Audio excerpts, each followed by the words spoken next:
भारत के आंध्र प्रदेश में स्थित तिरुपति बालाजी मंदिर, जिसे दुनिया का सबसे अमीर मंदिर माना जाता है, लेकिन इतना ज्यादा धन संपत्ति होने के बावजूद यहाँ के भगवान वेंकटेश्वर स्वामी को कर्ज में डूबा हुआ माना जाता है। तो चलिए आज की इस वीडियो में मैं आपको बताता हूँ कि ऐसा क्यों कहा जाता है। बहुत समय पहले की बात है जब माता लक्ष्मी भगवान विष्णु से क्रोधित होकर वैकुंठ लोक का त्याग कर देती है और तपस्या करने के लिए वह धरती लोक आ जाती है, जहाँ वह कोलापुर नामक स्थान पर ध्यान करने लगती है।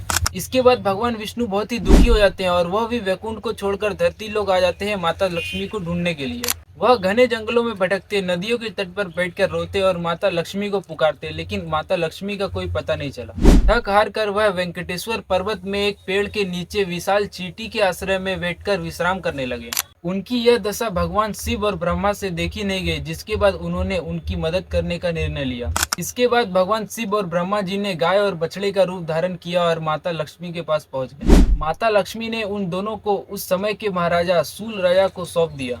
राजा ने उन्हें अपने महल के पशुशाला में रखवा दिया और उनकी जिम्मेदारी एक चरवाहे को सौंप दी। कुछ दिनों तक दूध देने के बाद वह गाय अचानक से दूध देना बंद कर दी। उसके बाद चरवाहे ने देखा कि कुछ दिनों से गाय अचानक ही गायब हो जाती है और लौटते समय उसका थन खाली रहता है। चरवाहा हैरान था। अगले दिन उसने गाय का पीछा किया। उसने देखा कि गाय तिरुमला पहाड़ में एक विशाल चींटी के आश्रय में जाकर अपना सारा दूध अंदर डाल देती है।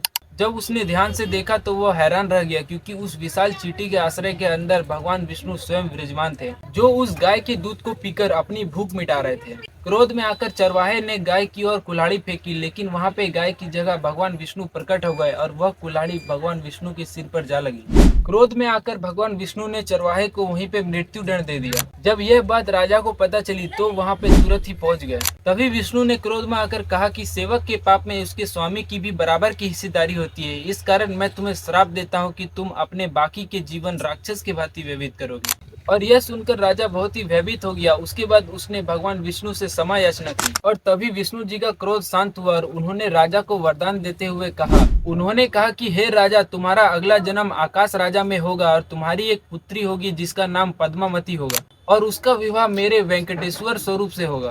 और फिर सूल राजा का जन्म आकाश राजा के रूप में हुआ और उनकी एक पद्मावती नाम की पुत्री का जन्म हुआ। और फिर भगवान विष्णु ने भी विकुला नामक एक साध्वी के घर में श्रीनिवास के रूप में जन्म लिया, जो कि गरीब परिवार से आते थे। और फिर धीरे धीरे दोनों की उम्र बढ़ने लगी और वह शादी की उम्र के लायक हो गए। और फिर एक दिन पद्मावती अपने कुछ सहेलियों के साथ वन में घूम रही थी। तभी वहां पे एक गुस्सेला हाथी उनकी ओर आ रहा था, लेकिन श्रीनिवास वहां आ पहुंचे और उनकी रक्षा की।